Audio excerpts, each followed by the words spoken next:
ہانپنا نہیں تھا، بھاگنا نہیں تھا، مرنا نہیں تھا، قربانیاں دینا نہیں ہے کہ عبادت کے لیے اتنا آرام سے 5-10 منٹ نماز پڑھو، کہتے وہ بھی نہیں ہوتا۔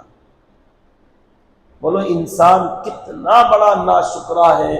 فرمایا کنود، ناشکرے کے لیے تو اللہ نے کفور کہا ہے، ناشکرا کافر، انکار کرنے والا۔